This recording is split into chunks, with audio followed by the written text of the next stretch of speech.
La femme s'apprêtait à sortir, quand elle vit son fils figé dans la cuisine. Elle se raidit instantanément de frayeur, n'osant que chuchoter pour demander à l'enfant ce qui n'allait pas. Le fils devint soudainement perplexe, jeta ce qu'il tenait dans les mains, regardant autour de lui d'un air égaré, comme s'il avait momentanément perdu la mémoire. Au début, la mère n'y accorda pas grande importance, voulant simplement réconforter l'enfant, sans savoir que d'étranges événements troublants ne faisaient que commencer. Ce jour-là, comme à l'accoutumée, elle accompagna son fils à l'école. Au moment de partir, elle fut soudain interpellée par l'institutrice de son fils. L'institutrice emmena Jenny dans la classe, expliquant que lors du cours de dessin d'hier, elle avait demandé aux élèves de dessiner sur papier, ce qu'ils souhaitaient faire plus tard. La plupart des camarades avaient dessiné les métiers de leurs parents. Seul Jacques avait réalisé une scène extrêmement effrayante, qui ne ressemblait pas du tout à ce qu'un enfant de 7 ans pourrait concevoir. Plus étrange encore, quand elle demanda à Jacques pourquoi il avait dessiné cela. Il ne se souvenait absolument de rien. De retour dans la voiture, Jenny ne put plus se retenir et fondit en larmes. Elle craignait que son fils ait aussi hérité de la maladie mentale de son mari, et finisse par être interné en hôpital psychiatrique. Alors elle emmena Jacques dans la nuit même chez le psychologue le plus réputé de la région, pour faire un examen complet du cerveau. Le diagnostic préliminaire ne révéla aucun problème,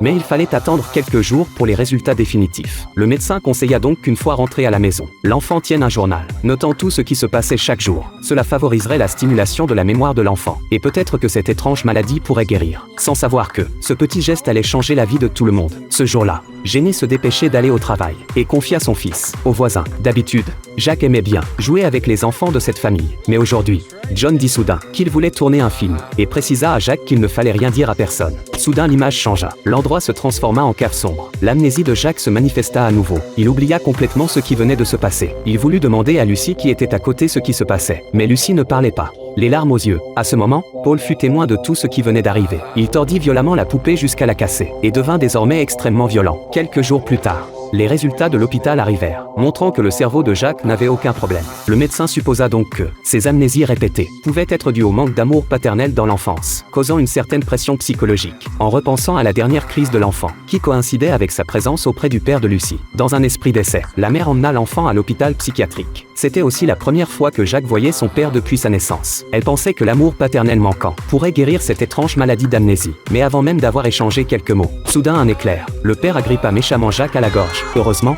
le gardien derrière les sépara. Mais il prononçait d'étranges paroles.